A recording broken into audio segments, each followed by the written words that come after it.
Ok, entonces este es un enfoque multidisciplinar en diseño de fármacos y realmente es un trabajo, como dijo Marcial, desde hace de mucho tiempo, en el que se inicia básicamente un interés en ciencia básica, ¿sí? Y relacionada con transporte transmembranal, ¿sí? Y que tiene que ver, digamos, desde el punto de vista de lo que nosotros hacemos en el instituto, pues tenía que ver con cuestiones de electrofisiología, pero también con cuestiones de simulaciones numéricas y simulaciones, sobre todo Monte Carlo, pero conforme el proyecto fue creciendo, pues incorporaron otras áreas como síntesis química, farmacología, toxicología, inclusive ingeniería química, para terminar escalando el proceso de producción de un derivado. Entonces, lo que voy a tratar de hacer en un periodo relativamente corto, aunque Marcial lo calculó en 6 horas, ¿sí? Es ver cómo hemos evolucionado en eso, ¿sí? Entonces, nomás para platicar un poquito cuál es la idea de esto. Esto que tienen aquí es la talauma mexicana. Esta es la flor que da origen al Instituto Nacional de Cardiología, no sé si lo recuerden, tiene una florecita y es la talauma mexicana, que es la Yolosochitl, y que no tiene que ver con el poli, pero es la flor del corazón y por eso es un nombre de mujer bastante común, ¿sí? Pero también es porque la talauma mexicana es el origen de la digital, ¿sí? Que es una droga que se da para un corazón que no está siendo lo suficientemente fuerte, y entonces la digital, desde entonces, por ejemplo, esta es una cosa que tiene cardiología, de lo que se usa actualmente, la talauma, ¿sí? Y como ven, quita mal de amores, nervios, espanto, melancolía, ¿qué más quiere? Y el principio activo es la digital, ¿sí? Ahora, la digital, que se usa como una droga cardíaca, se cuida mucho por el efecto que puede tener. Ahora, ahí tienen que tener mucho cuidado. En Chiapas usan la talauma para el chocolate. Entonces, un chocolate que sí los pone tanto eufóricos. Pero la razón por la que la digital se cuida tanto, y ahora creo que es una cosa muy importante, esta es una medicina tradicional desde hace cientos de años, y ahora podemos entender por qué funciona, ¿sí? Entonces la digital lo que hace, y déjenme ver qué sigue aquí, bueno, la digital lo que hace es que en la contracción cardíaca ustedes tienen un estímulo que libera calcio, el calcio produce la contracción cardíaca, luego se retira el calcio al retículo sarcoplásmico y se dilata, y entonces de esa manera está funcionando la contracción. Lo que hace la digital es bloquear los canales que van a retirar el calcio, y entonces lo que hace es prolongar la contracción. Entonces obviamente lo que hace es dar más fuerza al corazón, y por eso funciona. Si se pasan, pues se va a quedar contraído el corazón, ¿sí? Y entonces por eso es una droga que hay que tener mucho cuidado. Ahora, aquí lo interesante es haber entendido ya a un nivel molecular cómo funciona una droga que tiene un uso milenario, probablemente, ¿no? Y aquí nomás, esto es para mostrarles a qué grado hemos llegado a entender cómo ocurren estos fenómenos de transporte transmembranal, ¿sí? Esta es una foto del artículo original de McKinnon del filtro de selectividad del canal de potasio, ¿sí? Y ya con esta estructura, que siempre es muy importante tener la estructura de lo que uno está estudiando, así con esa estructura uno puede entender cómo es posible que tenga una proteína una selectividad por un factor de 10.000 entre sodio y potasio, que son iones muy parecidos. Entonces es algo que siempre intrigó, y de hecho intrigó siempre a los físicos, y decían, no puede ser, ¿sí? No puede ser que se tenga esto, no debe de ser otro mecanismo. Es que los físicos siempre pensaban en fenómenos emergentes o propiedades generales, y los biólogos siempre decían, hay una proteína, ¿sí? Se viola el principio de Pauli, hay una proteína. Y lo peor del caso es que hasta ahora siempre han tenido razón. Y entonces aquí está una proteína que es capaz de hacer esa diferenciación. Uno ya va y estudia y entiende que son las propiedades de coordinación de los iones, ¿no? Pero entonces hemos llegado a ser capaces de entender a un nivel muy molecular, ¿sí? Y en ese sentido la cuestión de biofísica molecular, realmente molecular, no en el sentido de biología molecular, que aunque la hayan originado los físicos, no es física molecular, ¿sí? Y entonces aquí nos vamos a ver cuál es la estructura molecular de lo que está sucediendo. Entonces, con esa idea, nosotros hemos trabajado por mucho tiempo con polienos, que este es, por ejemplo, esto pone lucecita en algún lado. El rojo de la no hay ningún rojo.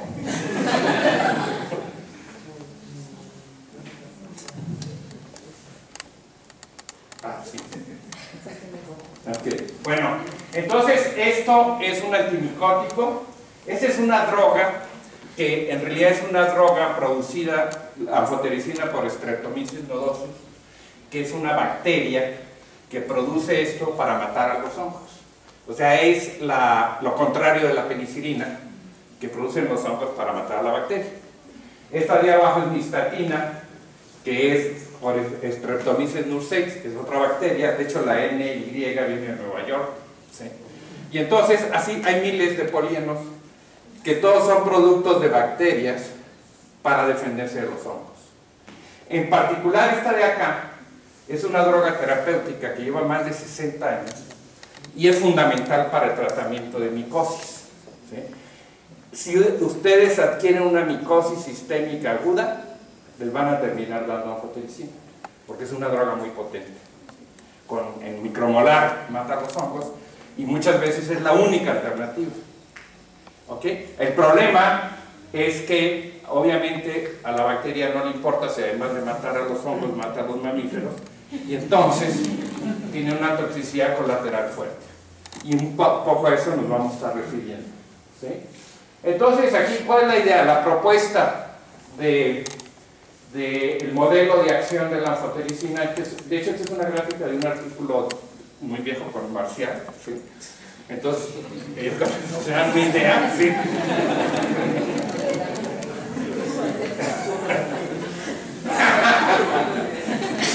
Y entonces lo que tienen aquí es que, ¿se acuerdan de la anfotericina? Entonces si ustedes agarran varios monómeros de anfotericina, que son todos estos pedacitos, ¿sí?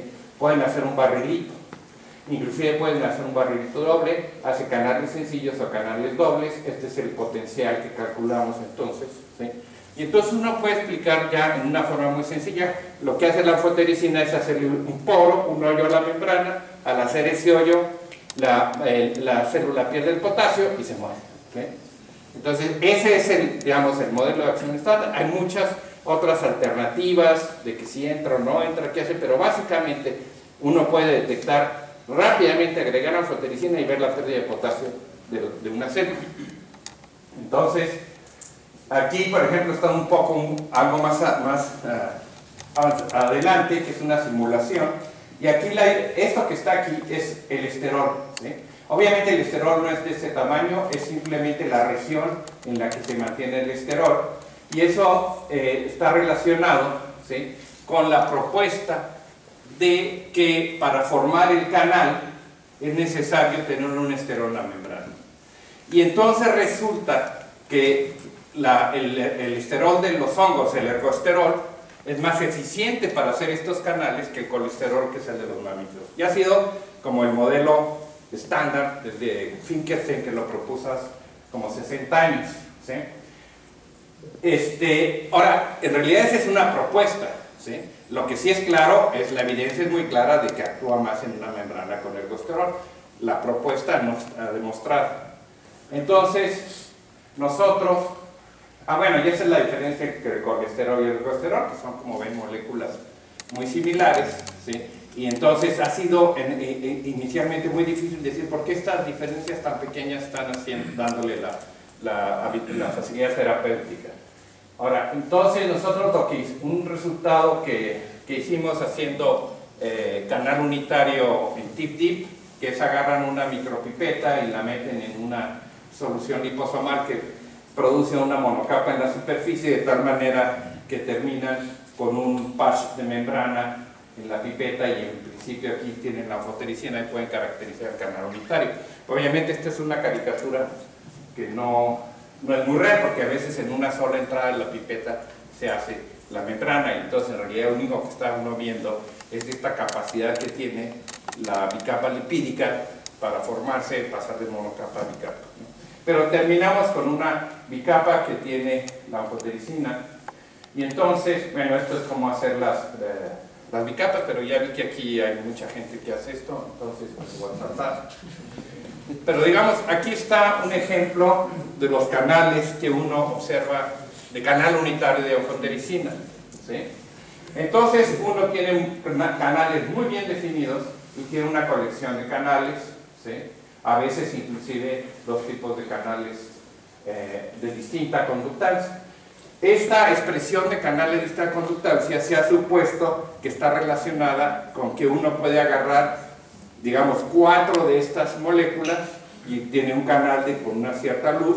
Si uno agarra 8 de esas moléculas, pues va a tener un canal mucho más ancho, con una luz mayor, y entonces la conductancia va a ser mayor.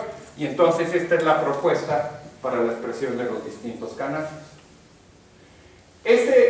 Digamos, aquí lo que empezamos nosotros a generar una idea alternativa de todo lo que les he dicho. Cuando tuvimos estos resultados, que finalmente para nosotros lo importante era mostrar que en ausencia de esterol teníamos los mismos canales, ¿sí? Obviamente un resultado que vino de que a un estudiante se le olvidó poner el esterol, ¿sí? Y los experimentos salieron, entonces dijimos no, y la otra cosa que era muy importante, ya buscando, sí había la idea de que sin esterol se hacían protocanales, pero que eran canales que no funcionaban y que no eran farmacológicos, etc.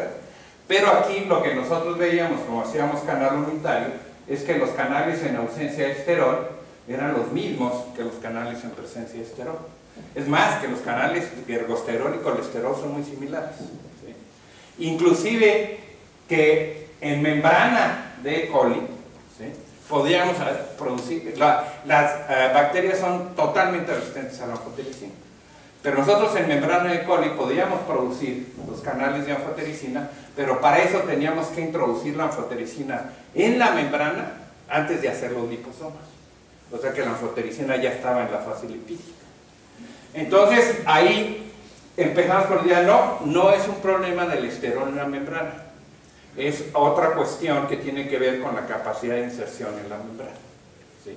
Y entonces, como buenos físicos dijimos, es la estructura de la membrana, tiene que ser una propiedad general de la membrana, y lo que hacen los esteroles es modificar la estructura de la membrana, y esa modificación de la estructura de la membrana es la que va a permitir que se inserte más o menos fácil la anfotericina, ¿sí? Por ejemplo, aquí está clarísimo, ¿sí? Si ustedes, y esto es inclusive una conductancia derivada de canal unitario, entonces ahí queda claro que lo único que está pasando es que con el ergosterol, ¿sí?, hay una expresión mucho mayor de canales que con el colesterol, ¿sí?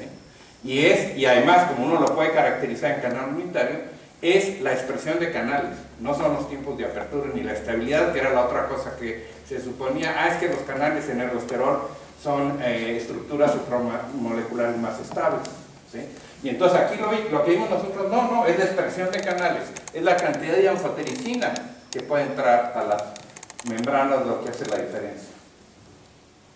Y entonces aquí hay otra teoría, por ejemplo hay muchas teorías, pero esta es una teoría de un grupo chino en el 2002, que son Huang, Chang, Han, Tang, Huang, Dong y Wang, ¿sí? Entonces, ahora, lo que ellos proponían, y lo encontraron con experimentos electrofisiológicos acoplados a dicroísmo circular, es que lo que parecía ser muy importante era la agregación de la droga en solución. Y entonces lo que ellos proponen es que en una membrana con ergosterol se pueden insertar monómeros de anfotericina. En una membrana con colesterol requieren de dímeros de anfotericina para poder insertarse, y en una membrana sin esterol requieren de agregados mayores para poder insertarse. Y eso estaba muy de acuerdo con las concentraciones umbrales que nosotros estábamos encontrando para la expresión de canales en las distintas membranas, ¿sí? Entonces, empezamos a ver realmente, a caracterizar más cuál era la acción. Y por ejemplo, esta es nistatina. Y nistatina a muy bajas concentraciones tiene un efecto de corrientes, ¿sí? Estas son corrientes, ¿sí? Y obviamente este es el histograma, que no es totalmente simétrico porque estas corrientes son muy chiquitas, pero ven cómo se alarga esta cola. Y entonces a bajas concentraciones la nistatina hace como carpet forming, o sea, simplemente despatarra un poquito la membrana, ¿sí? Entonces estamos viendo que hace más cosas de las ideas nada más de que se junta con el esterol y entonces va a ser canales, ¿okay? Una de las cosas que es muy importante también es que esto aquí es cómo cambia la expresión de los canales con el potencial a través de la membrana. Y esto ahora ya se ha encontrado en muchos péptidos naturales.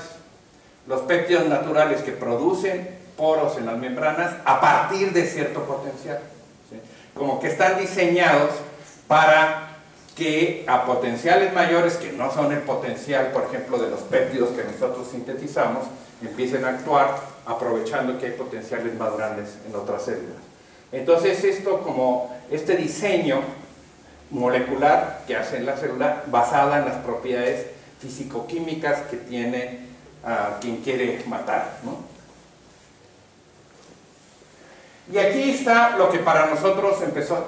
Yo creo que esto a nosotros nos gustó mucho porque es como la evidencia más fuerte que tenemos en nuestra idea de que la estructura membranal es importante.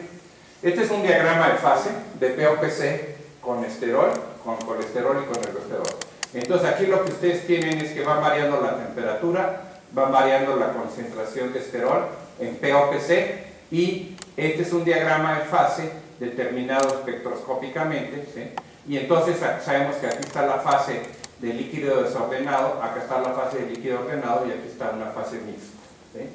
Y como ven la correlación, y lo que estamos graficando aquí es la conductancia producida por la anfotericina en colesterol o en ergosterol, ¿sí?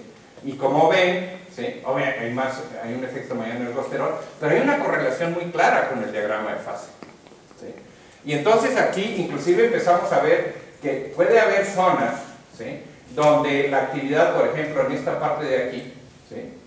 Que la actividad va a ser mayor en una membrana con colesterol que en una membrana con ergosterol en ese diagrama de fase.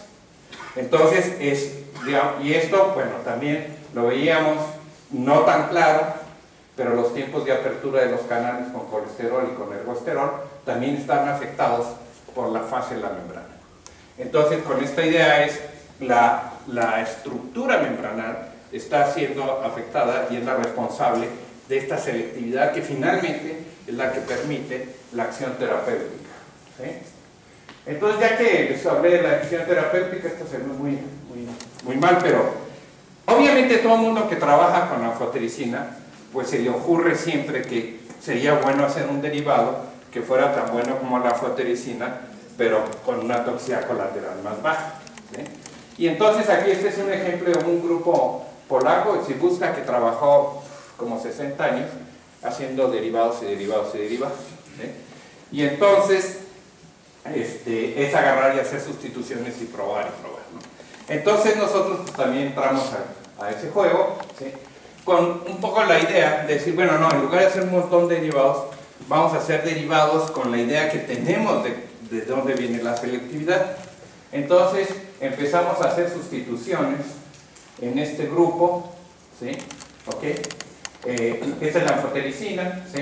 Y entonces empezamos a sustituir. Y la idea de esa sustitución es que queremos un grupo voluminoso que empuje esta azúcar que tiene la anfotericina, que tiene grupos nitrogenados, hacia la membrana, pensando que cualquier variación en la estructura de la membrana se va a notar más cómo están distribuidos los fosfatos y entonces vamos a hacer que sense más la membrana, ¿sí? Y bueno, y eso nos llevó a hacer estas sustituciones, y en particular una que funcionó muy bien, que es la 21, ¿sí? Y aquí ven la sustitución que terminamos haciendo, e inclusive poner una histidina aquí, que tiene 2 nitrógenos. Y entonces es aumentar los nitrógenos. Si algo va a interaccionar fuertemente con los fosfatos, que son los nitrógenos, entonces puede meter más nitrógenos. Este grupo de aquí lo tuvimos que poner para proteger la sustitución, porque en derivados anteriores resultaba que después de un rato el derivado hacía lo mismo que la anfotericina. Y lo que pasa es que pues, las proteas cortaban aquí y le terminaban uno con la anfotericina. Entonces este es un grupo protector y entonces digamos es el tipo de síntesis con la que hemos estado jugando. Y aquí están, por ejemplo, las expresiones de los canales que hacen, ¿no? Entonces, como vemos aquí, los derivados, todos estos derivados, aquí nomás les pongo hasta el 7, ¿sí? Pues tienen los distintos canales, pero vean que para esa expresión yo tengo que estar poniendo 200 micromolar de los derivados, mientras que la anfotericina es 10 micromolar y la anfotericina tiene mucho mayor acción. O sea, lo que pasa es que eso es algo claro, en cuanto uno empieza a hacer derivados es muy fácil hacer derivados que funcionen peor, ¿no?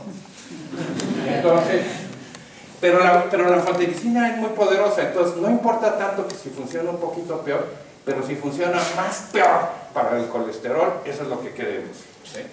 Y entonces aquí había un derivado que era el 7, ¿sí? Que parecía que a lo mejor con ese sí íbamos a obtener algunos resultados, ¿sí? Y entonces ya nos fuimos a lo siguiente, que es hacer pruebas de microbiología. Y obviamente no es que yo me haya hecho microbiólogo, empezamos a colaborar con un grupo de microbiología, ¿sí? Y entonces ven, por ejemplo, ya aquí lo que es la CF50 es la concentración que les va a matar a la mitad de los hongos, ¿no? Esto es cándida, son 3 especies de cándida, esta en particular es resistente a la anfotericina, y entonces empezamos a probarlo, ¿sí? Y claro, pues sí, y bueno, y aquí lo que estamos probando es la hemólisis en eritrocitos y el efecto sobre células renales. El órgano blanco de la anfotericina es el riñón, ¿sí? Y entonces uno quiere ver que no lo afecte tanto. Y entonces aquí ven, bueno, pues sí, lo que funcionaba mal, pues funciona mal. Tiene uno que subir mucho la concentración para matar hacer tener el mismo efecto de anfotericina, ¿sí?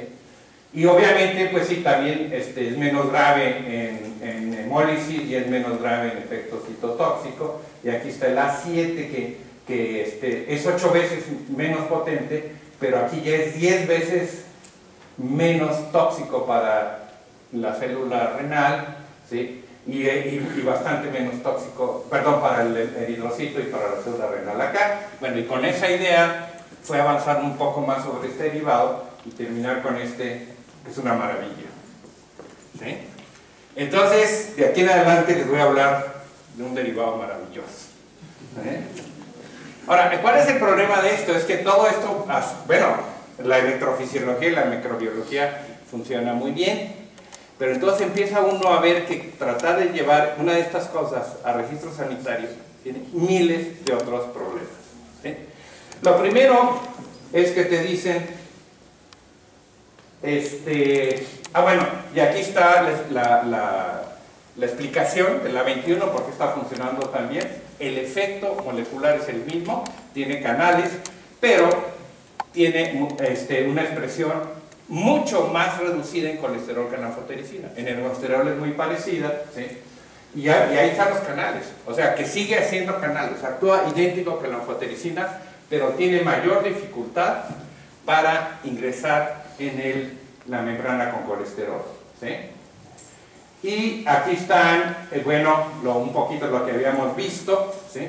Y ven aquí cómo esta es anfotericina contra el A21, ¿sí? El efecto contra bueno, obviamente contra la Cruzei, que es un poquito resistente, actúa mejor el A21.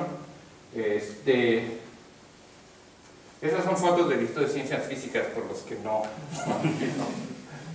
¿Sí? Y aquí ven, aquí está lo más espectacular, ¿no?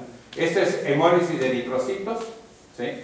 Y aquí tienen la anfotericina, o sea, ven los efectos terribles que tiene la anfotericina. Y aquí tienen el A21, entonces bastante reducido. Y aquí tienen en las células renales, ¿sí?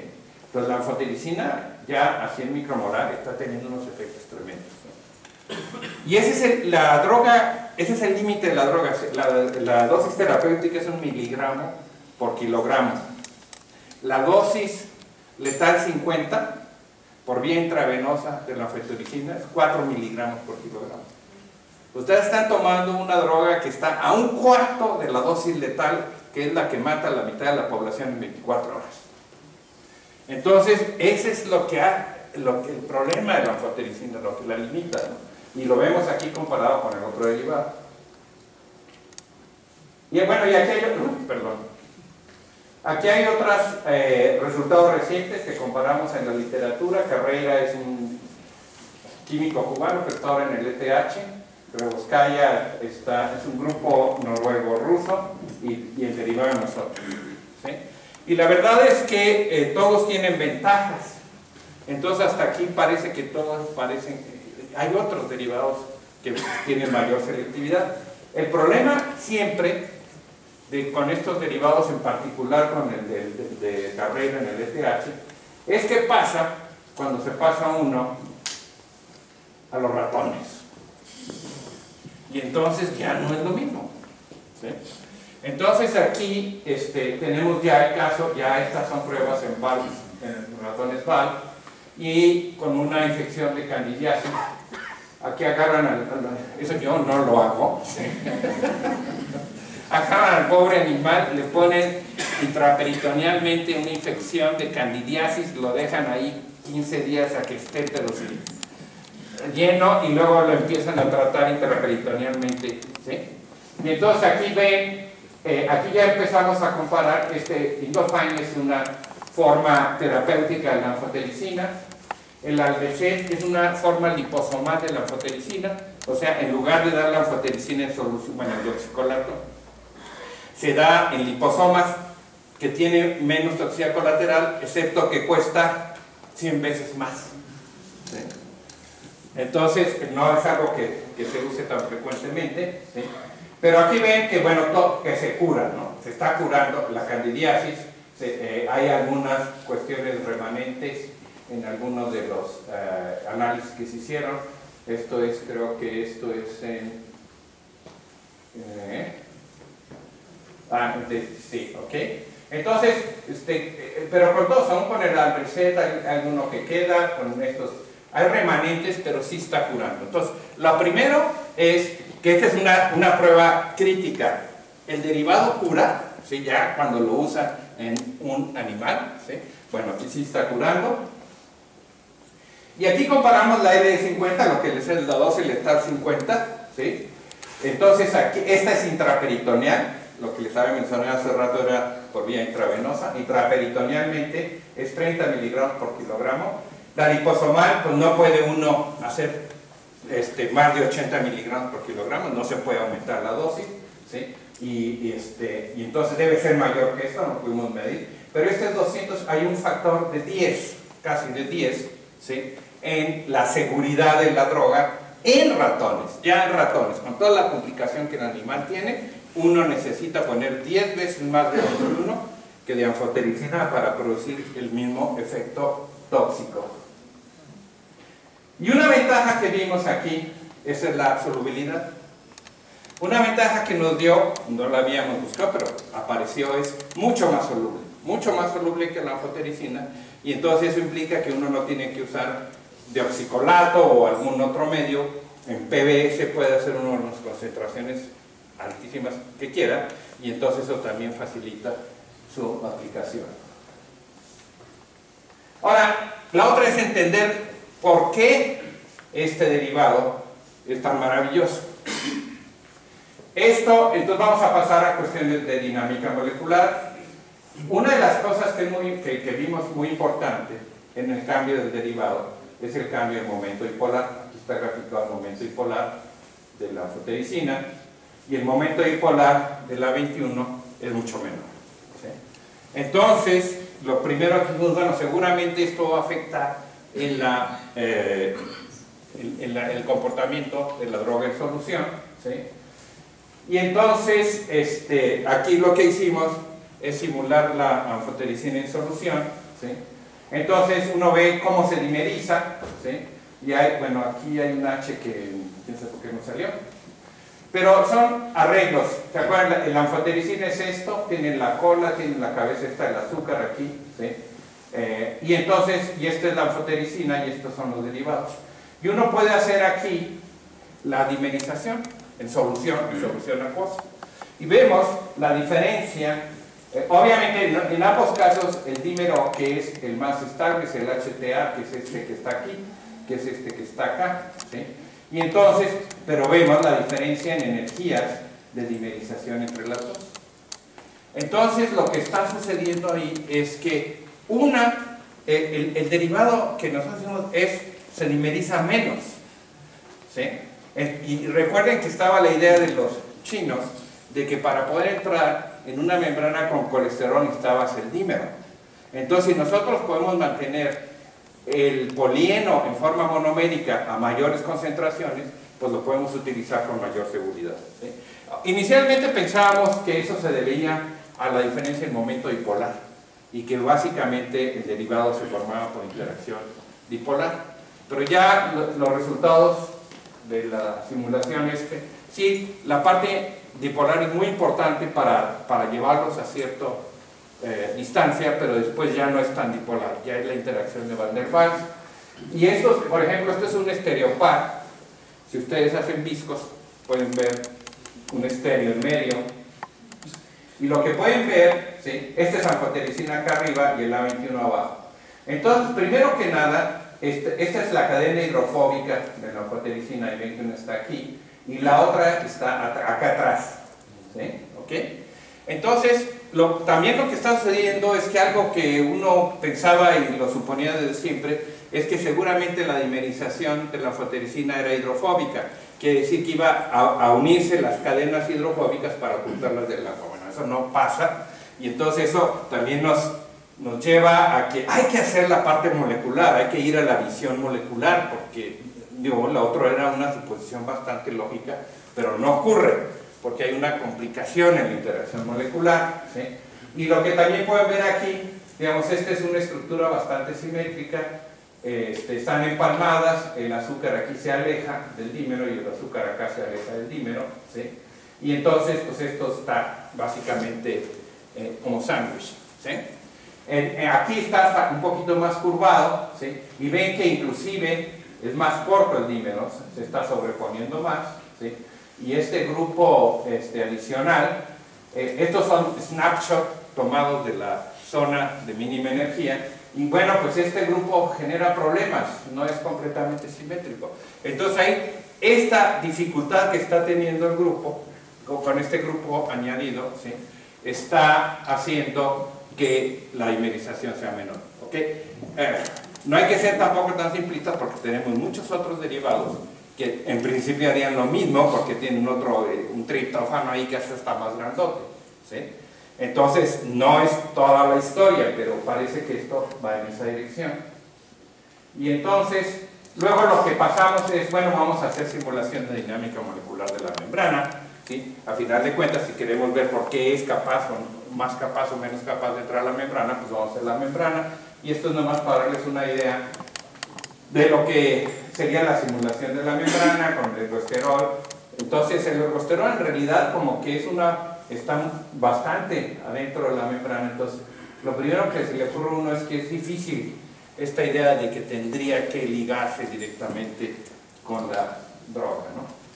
Entonces empezamos a ver, bueno, esto es nada más para validar la simulación. Entonces uno compara con los parámetros de orden, tiene que buscar algo para decir que la simulación tiene algo que ver con el experimento, ¿no? Y entonces estos son los parámetros de orden, pero lo primero que nos encontramos cuando empezamos a hacer esto, ¿y qué íbamos a hacer? Vamos a hacer dinámica molecular en el diagrama de fase, que nosotros vimos que en ese diagrama de fase la expresión de la droga era muy distinta en las distintas fases.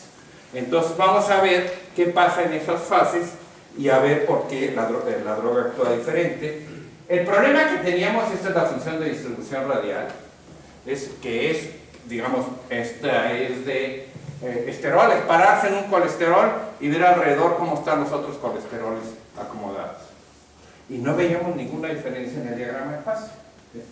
Entonces, pues la ventaja de la dinámica molecular es que uno puede seguirla a ver, ¿no? Pues entonces agarra un snapshot y vela.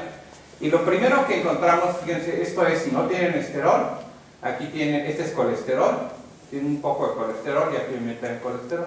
Entonces lo primero que ve uno ahí, o que quiere ver uno, ¿sí?, es que no hay una distribución homogénea del esterol. No ve así como que estoy poniendo esterol a la membrana y hay una distribución homogénea. Y si se va uno al ergosterol, según nosotros esa distribución era todavía menos homogénea. Entonces hay agregados, o sea, el esterol no se distribuye en la membrana en forma homogénea, ¿sí? En particular, por ejemplo, aquí tienen otro estereopar. Y ahí tienen una isla de esterol. Tienen este es colesterol, no, este es ergosterol. Sí, perdón. Entonces aquí tienen, ¿sí?, 7 moléculas del esterol en una isla, en medio de la membrana, ¿sí?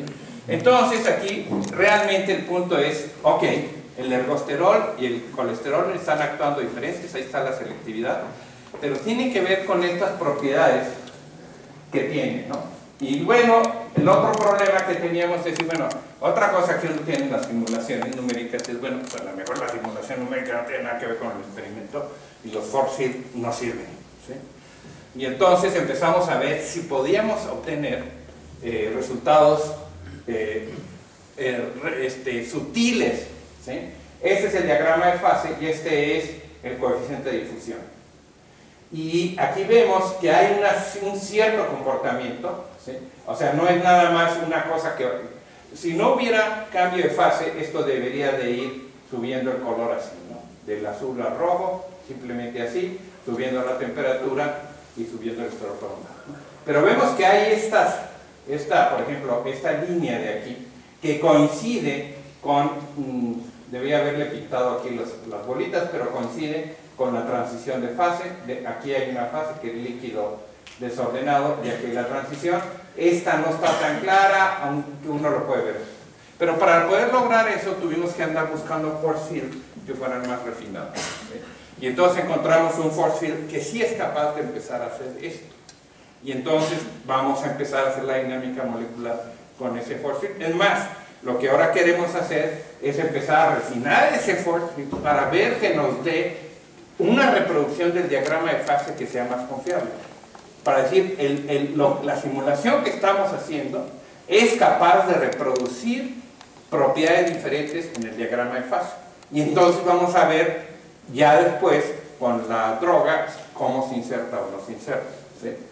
Entonces, a ver ahora que... Ok, una cosa que fue muy interesante es encontrar estos picos, que los ven como picos cualquiera, pero son picos muy espectaculares.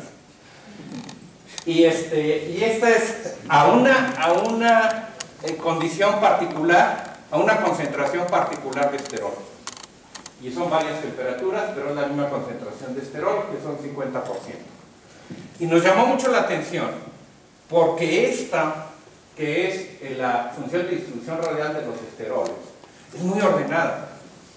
Entonces a esa concentración, un esterol se para y ve como que su entorno en 2 dimensiones es muy ordenado. Sería como la diferencia, no sé si ustedes han ido a Cuernavaca, pero la diferencia es para querer dar la vuelta a la manzana en Cuernavaca y en cambio en San Luis sí se puede, ¿sí? Okay. Entonces aquí nos está dando la imagen de una cuestión muy estructurada que era muy sorprendente. Entonces dijimos, no, aún este force field que se llama Lipids es capaz de darnos estos comportamientos. Bueno, esto nada más para indicarles por qué era tan sorprendente. Este es en el caso del agua, la función de distribución radial, que es un líquido muy estructurado. O sea, el agua es muy importante porque es un líquido muy estructurado, aparte de porque se la toman, ¿sí?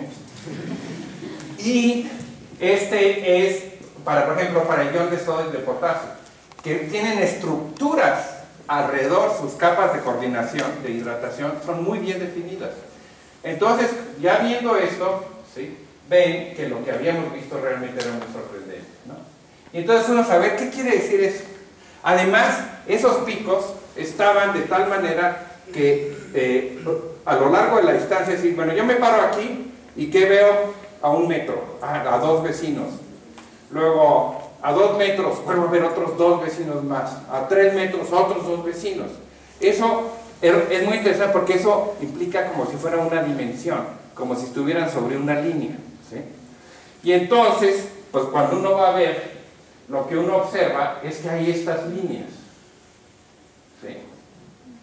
Entonces, que a esa concentración, bueno, obviamente aquí estoy aprovechando la simulación es esto nada más, y aquí están las réplicas, nada más para que se vea más claro que estas estructuras se forman con los vecinos. Por ejemplo, esta de aquí, que va hasta por acá, hay una línea, aquí hay otra línea.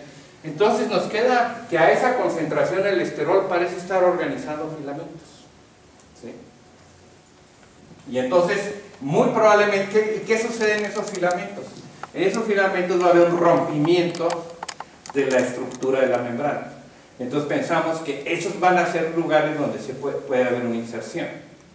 Y entonces ahora vamos a ver si el ergosterol hace más filamentos que el colesterol en otras concentraciones. Bueno, aquí está otra. Esta nomás se las voy a pasar porque están bonitas, ¿sí? Ven esta de aquí, ¿sí? Y esta de acá, ¿sí? Entonces, como ven, hace estas estructuras inclusive que pueden estar curvadas, ¿sí? Por ejemplo, esta de aquí es muy notable, ¿sí? Entonces, a lo mejor sí la cuestión estructural tiene que ver con como qué hace el esterol en la membrana, ¿sí? Y ahí encontramos una teoría de una gente que se llama Parson Suchong que presentó las superlátices de esterol, ¿sí? Y entonces él decía que a ciertas concentraciones el esterol hacía superlátice en la membrana. Y vean que aquí pues están las líneas estas en su propuesta. O sea, no tenemos esta estructura tan bonita. Esto sí ya requiere que deje de ser uno físico y se haga matemático, ¿no? Pero sí tenemos las líneas, ¿sí? ¿Ok?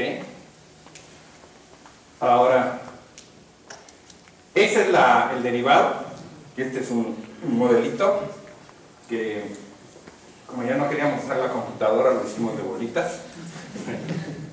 Pero sirve mucho más para, de alguna manera es interesante cuando van niños a ver y todo, es que la estructura sólida pesa más que la pantalla de la computadora, ¿no? Y entonces aquí lo que ahora les voy a mostrar, pues esta es la foto más maravillosa que hay. Y esta es la histología del derivado. Esto es en el epitelio intestinal. Y aquí lo que se ve, ¿sí? Este es el control, esto es lo que le hace la cándida, ¿no? La destroza, ¿sí? Aquí ven el tratamiento clínico tradicional, ¿sí? Con 4 miligramos de intraperitoneal, se recupera, o sea, no trata, pero tiene daño, ¿sí? Aquí sale el Albeset, o sea, sí vale, sí tiene efecto el usar esta presentación liposomal, o sea, hay una recuperación mejor. Pero aquí está con A21, inclusive si usamos el A21 en una concentración mayor, ¿sí? Entonces, digamos que estamos viendo las ventajas. Aquí lo que nos pidieron, y aquí viene otra historia. Cuando nosotros empezamos con esto, terminamos interaccionando con compañías que están interesadas, que saben mucho más que nosotros de qué se trata y que normalmente nos bailan, ¿no? ¿Sí?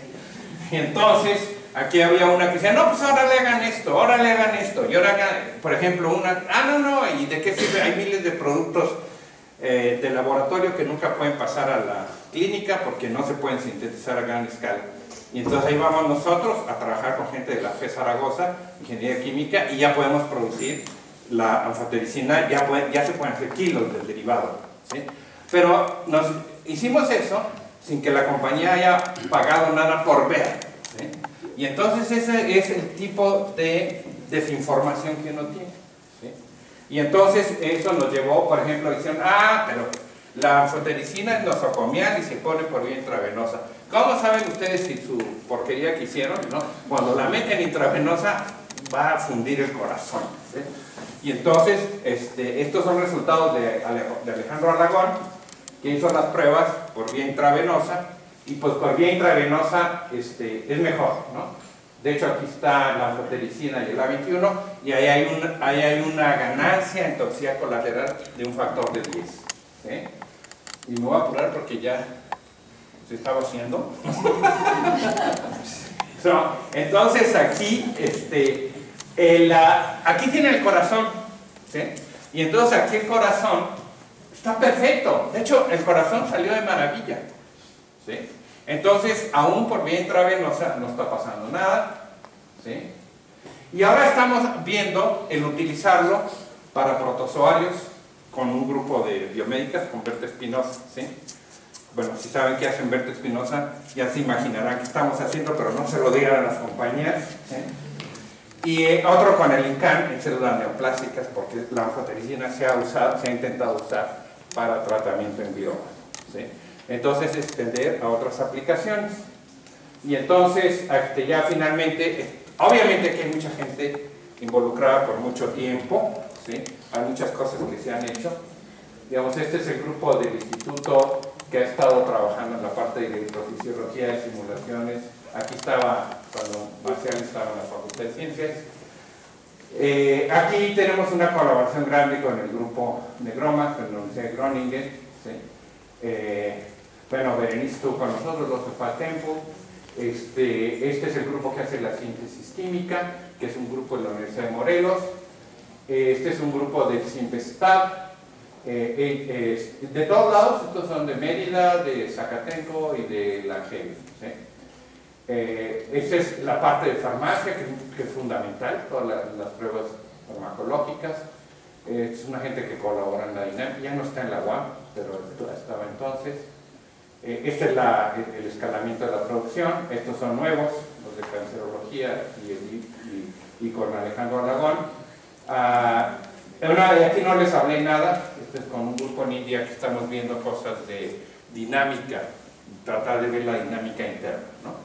Y pues bueno, obviamente pues toda esta gente está involucrada en distintos momentos. ¿Ok? Y pues muchas gracias.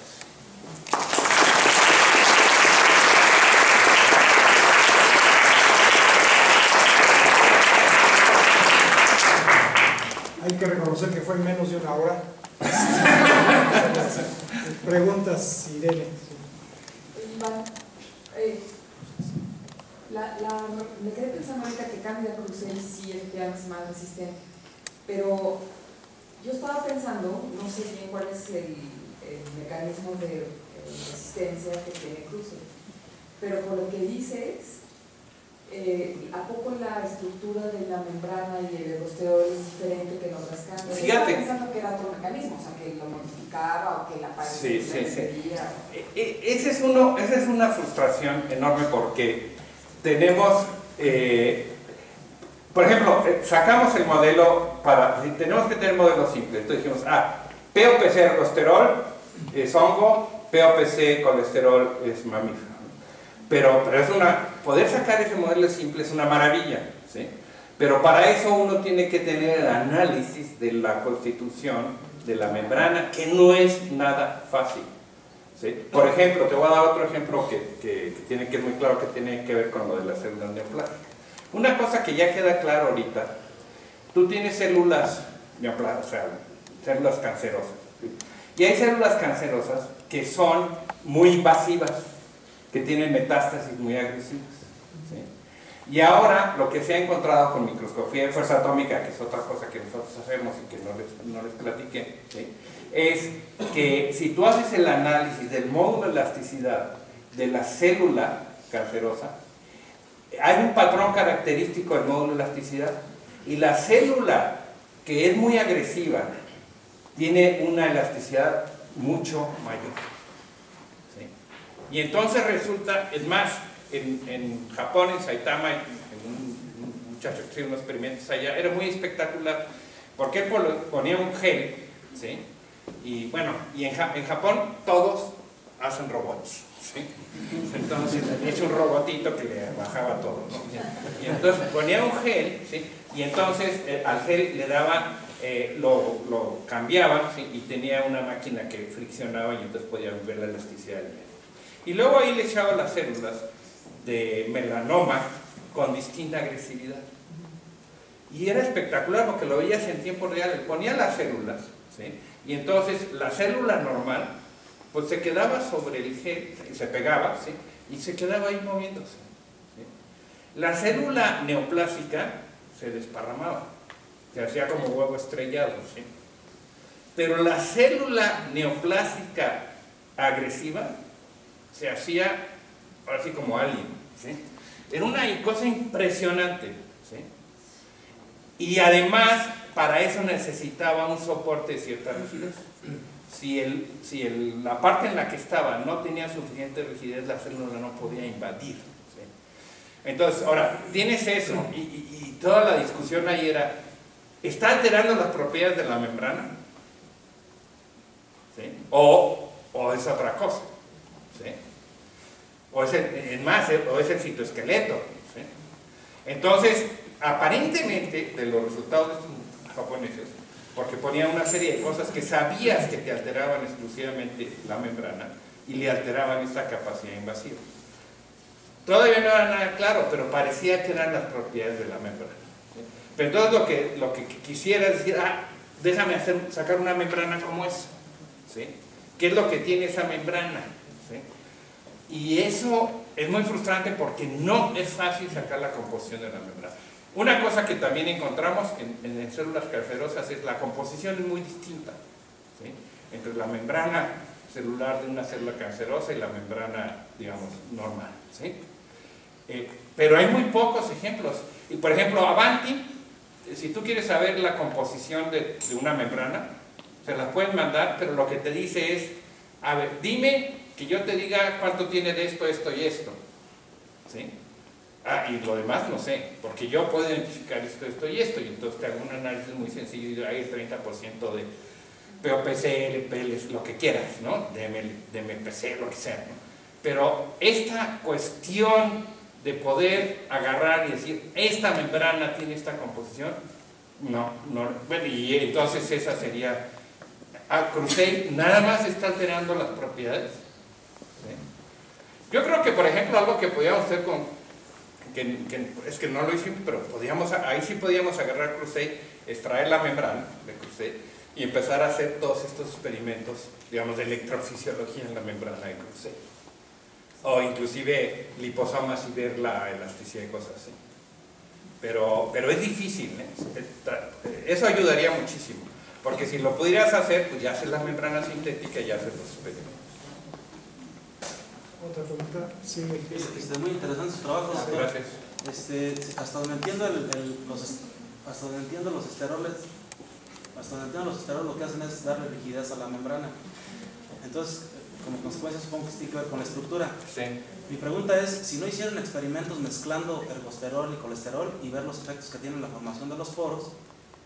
Una mezcla. Bueno, primero una aclaración, los esteroles no actúan, una cosa que es muy general, y bueno, nosotros también pensamos, el ergosterol ordena más que el colesterol.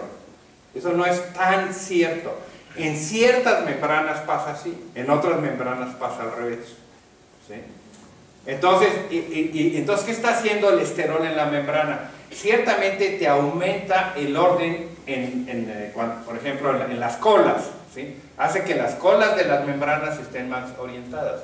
Pero eso no realmente te quiere decir que otro tipo de orden y de estructura también esté funcionando, ¿sí? Entonces, ahí no es... O sea, depende mucho de la composición lipídica. Una cosa que nos está quedando clara, inclusive la expresión de los canales, L-citina es muy distinta en el POPC. Los tiempos de apertura, entonces, depende mucho de la composición de la membrana. Entonces, no recuerdo que hayamos mezclado esteroles, pero sí hemos jugado a mezclar distintos lípidos, y sí te altera, ¿sí? Es más, así, POPC y DMPC son muy diferentes. La expresión de los canales y en lípidos sintéticos, ¿sí? Que lo único que estás cambiando es el fosfolípido y las concentraciones de esterol. Entonces sí es muy dependiente en la estructura, en la composición de la membrana y por ende en la estructura, ¿no? La otra que nos decía es que dependiendo de si era colesterol o ergosterol, se podían formar un poro o poros como empalmados, ¿no? Dos poritos. No. Lo entendí mal. Sí, no. La razón del poro doble que son, si tú pones anfotericina por un lado, solo se te forman los poros sencillos, que están del lado izquierdo, ¿sí? Pero lo que se encontró es que era muy interesante porque la anfotericina tiene una cierta dimensión y era capaz de hacer poros en membranas mucho más anchas, ¿sí? Entonces ahí, bueno, ahí también se supone que la anfotericina produce una distorsión de la membrana. Pero llega un momento en que ya no puede actuar la anfotericina porque es muy ancha la membrana. Y ese límite de acción coincidía y ese límite de acción lo extendías casi al doble si ponías anfotericina por los dos lados de la membrana. Entonces ahí lo que veías era la capacidad que tenían los poros de alguna manera de formar estas estructuras dobles, que aparte cambian mucho. Esas estructuras dobles dejan pasar hasta cationes divalentes y todo, ¿sí? Es nada más para ejemplificar que pueden hacer estructuras bastante complejas en la membrana. Gracias. ¿Otra pregunta? Sí. Muchas gracias.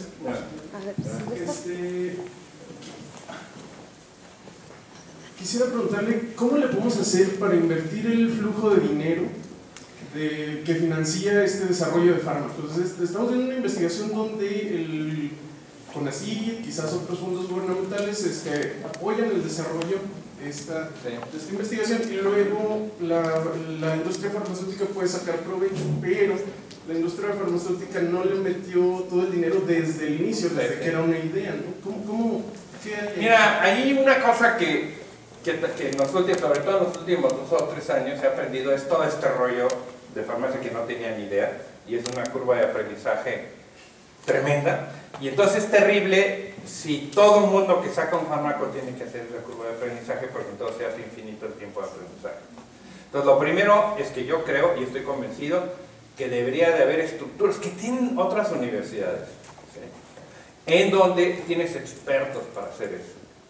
Afortunadamente ahorita la UNAM está empezando a funcionar un poquito, por eso todavía está muy lejos, porque mira, la UNAM tiene del orden de 800 gentes trabajando en divulgación de la ciencia, ¿sí?, entre el universo y todos los institutos ahí, ¿sí?, y tiene del orden de 20 trabajando en vinculación tecnológica. Entonces, pues no es ninguna sorpresa que eso funcione distinto. Y entonces estás perdido porque no tienes esa capacidad. La industria farmacéutica nunca entra a este nivel de desarrollo. Tienes unas OTTs que son empresas que maduran el producto, que son las que lo llevan a un paso, lo venden, lo llevan a otro paso, lo venden. La industria farmacéutica tiene dinero. Entonces ellos compran el producto cuando ya está funcionando, ¿sí? Y entonces aquí en realidad difícil, y la industria farmacéutica da mucho dinero sin esperar que le dé resultados, o sea, para promover la investigación. Cuando realmente, lo que realmente le deja dinero lo compra ya hecho, ¿sí? Ahora, el punto aquí, bueno, y hay casos dramáticos, ¿no? Por ejemplo, hay un compuesto que sacó Johnson & Johnson, que es un compuesto para supresión androgénica en la célula prostática en la fase final. Bueno, lo sacó hace como 2 años y el tratamiento cuesta $60,000, ¿sí? Y son 6 meses, ¿no? Entonces lo sacó y bueno, y la verdad en el primer año vendió como $1,000 millones, ¿no? Entonces, pero lo compró ya, y lo compró a un desarrollo que se había hecho en un laboratorio en Inglaterra, donde había recibido dinero del Science Research Council, de cuenta de CONACYT, y de fundaciones dedicadas a apoyar la investigación en cáncer, ¿no? Y entonces decían, ¿pero qué es esto, no? Nosotros, la sociedad está poniendo dinero para que se haga esto, y ahora resulta que nos lo venden a $60,000, ¿no? Bueno, lo que pasó ahí finalmente es que Johnson & Johnson pactó con Inglaterra, y entonces dijo, ok, hay otro precio para el sistema de salud inglés, nunca dijo cuánto era, y se acabó, ¿no? Pero sí hay ese reclamo, ¿sí? Nosotros estuvimos poniendo ese dinero, y luego ¿qué pasa? Entonces, eso es algo que también está pasando. ¿Sí? Por ejemplo, en este caso de lo que estamos haciendo nosotros, ¿sí? Que ya está involucrada pues, una instancia de la UNAM que tiene que ver con transferencia, pues es lo mismo, ¿no? ¿Sí? Entonces, todo lo que ha hecho es decir, ¿sabes qué? Yo vendo el licenciamiento fuera de México. O sea, en México no lo vendo, porque no quiero que me quemen rectorías, ¿sí? Si empiezas a vender eso, ¿sí? Entonces ahí hay una cosa que lo puedes hacer, ¿sí? Y ya decides qué haces, ¿sí? Ahora, para mí lo que está faltando, y yo creo que se desperdician muchos de estos desarrollos, son las estructuras capaces de transferir tecnología. Y no puede ser el investigador, ¿sí? No puede esperar. Bueno, ya se fue David.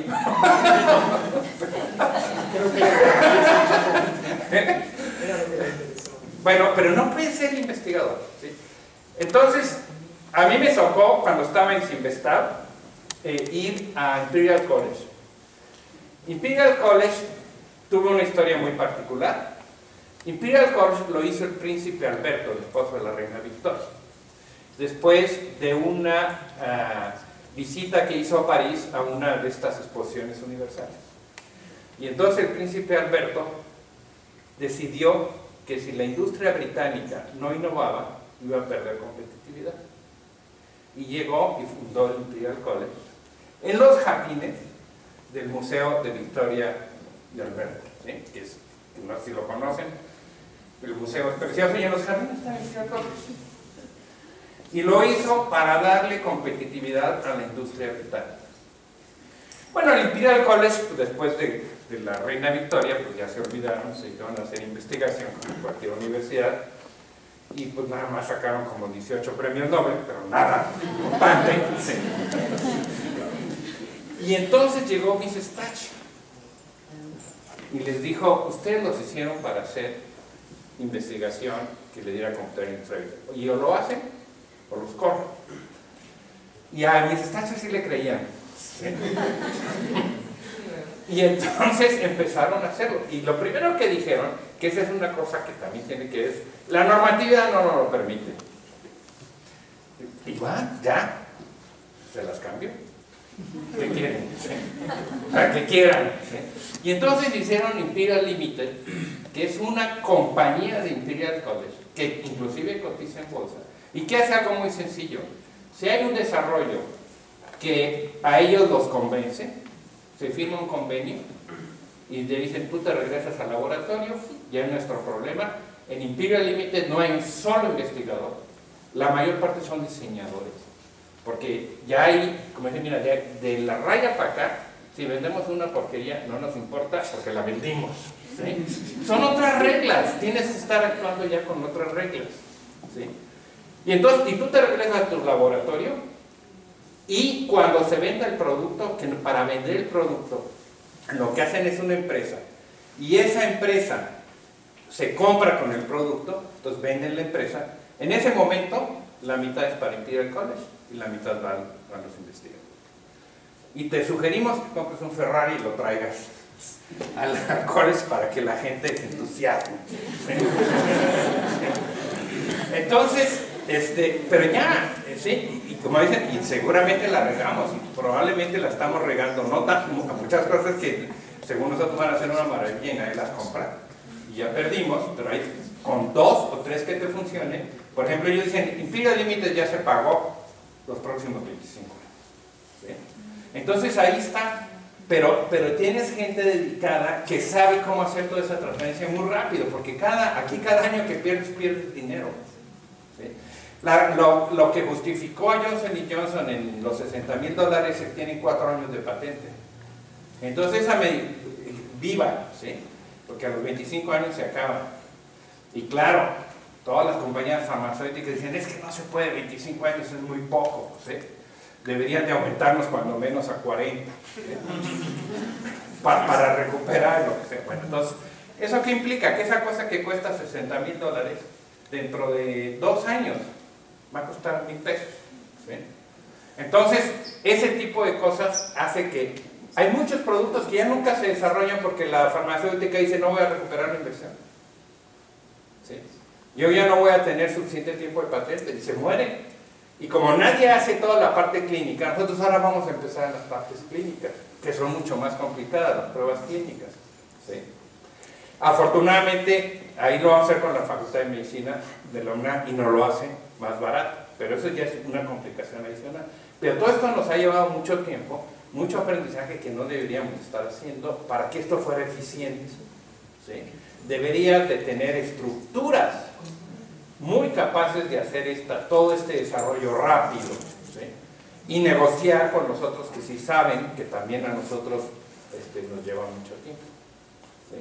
Y yo creo que eso es una cuestión de modernización de las universidades. Por ejemplo, cuando yo estaba en Oxford, la Universidad de Oxford estaba muy orgullosa, bueno, ya hace tiempo,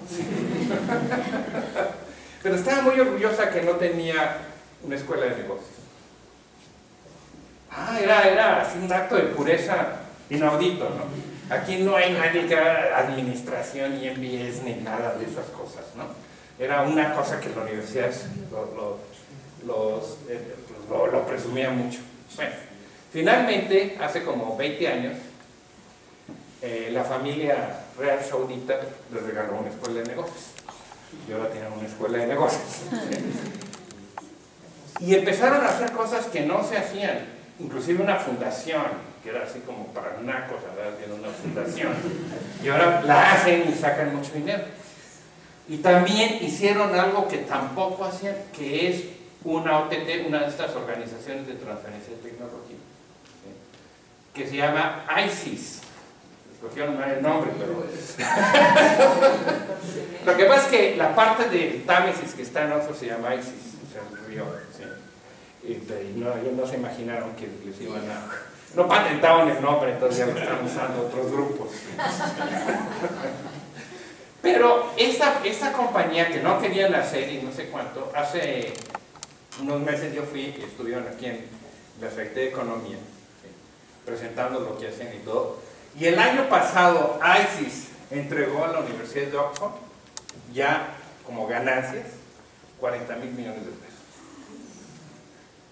Entonces como que no puede ser, ¿sí?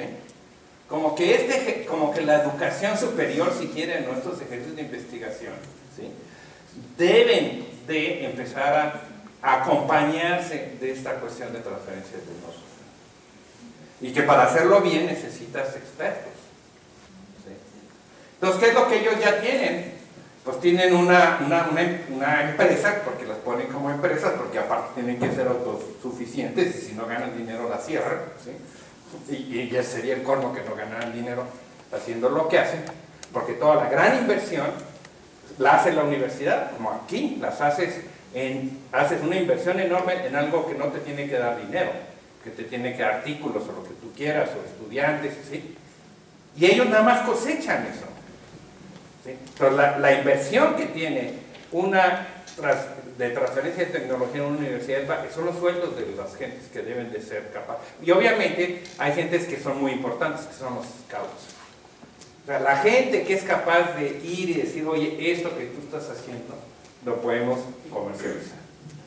Pero, entonces eso te tiene que dar dinero, pero necesitas esa estructura, gente dedicada con esas habilidades, y aparte son habilidades que dependen, no puedes poner al cuate que hace las cuestiones de fármacos, no lo puedes poner a vender equipo de comunicación, ¿sí? Entonces generas una estructura eficiente para trasladar esa información, ¿sí? Y entonces realmente estás haciendo efectivo lo que tú preguntabas, ¿no? Donde ¿por qué este dinero no está llegando a las instituciones que producen el conocimiento? Pues la única forma de asegurarte que lo hagas es tener las estructuras que lo van a llevar, ¿sí? Y bueno, iba a haber que aprender. Impida el límite se tardó sus añitos en aprender y tuvieron, digamos, la paciencia para decir hay una curva de aprendizaje antes de que esto empiece a resultar. Pero yo creo que eso es algo... De hecho, cuando en Simvestab nos invitó Imperial College, con el director general de Cinvestav, porque querían venderle a Cinvestav y que le hacían una empresa similar a Imperial Limited.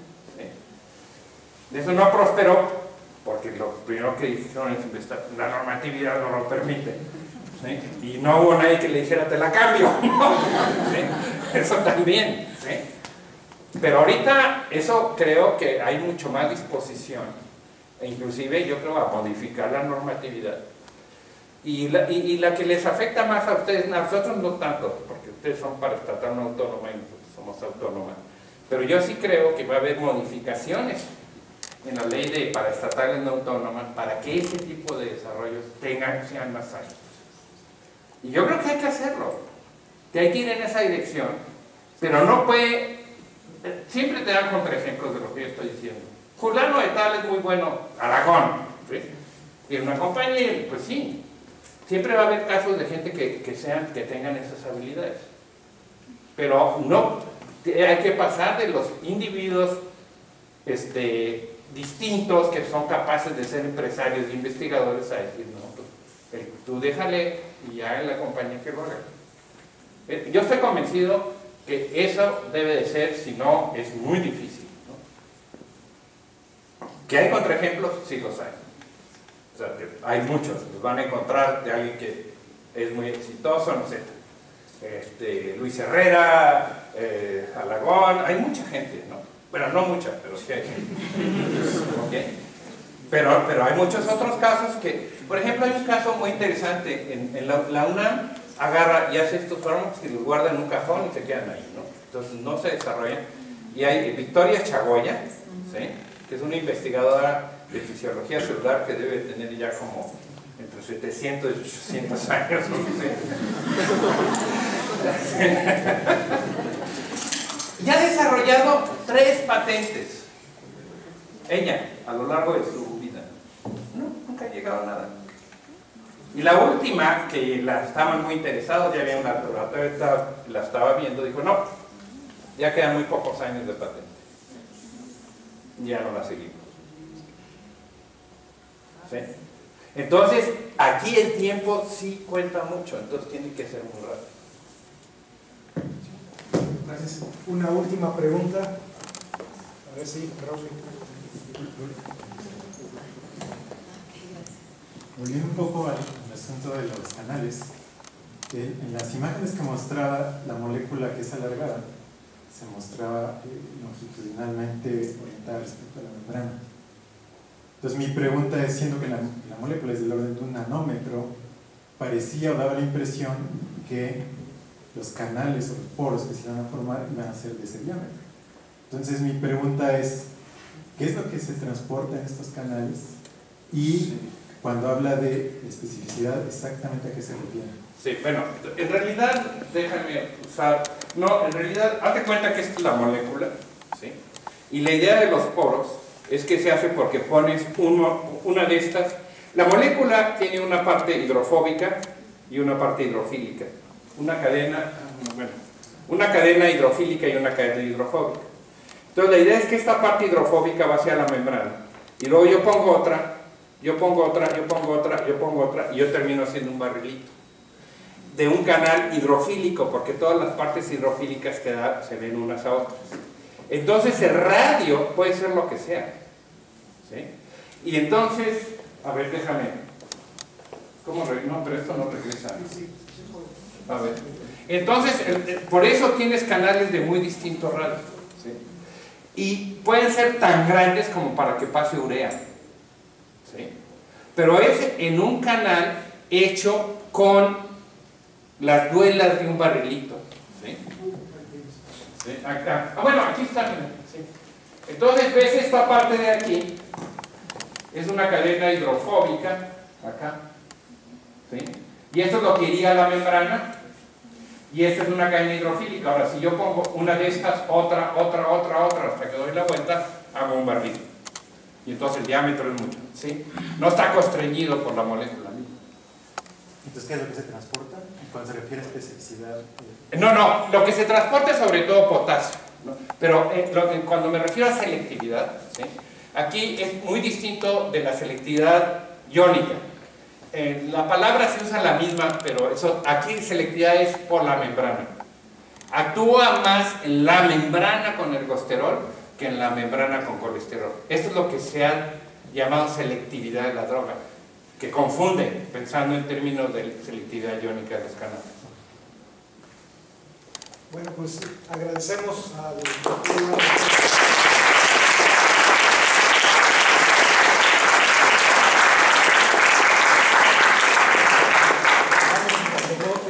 Muchas gracias. un libro para que conozca a San Luis, hay una pluma para que tenga con qué firmar su contrato. Para la venta. Bueno, ¿sabes? Esa es otra cosa que es muy importante, que uno no tiene ni idea cuando empezamos a hacer esto. Y que ahora que ya lo tomó la CIT de la UNAM, hacen el estudio de mercado y las ventas de anfotericina, que las haces nada más Bristol, Mayer, Squibb, no sé qué, porque ya fusionaron no sé cuántos, nada más ellos venden $1,000 millones al año. Entonces también es el tipo de cosas que alguien debe estar viendo de vigilancia tecnológica.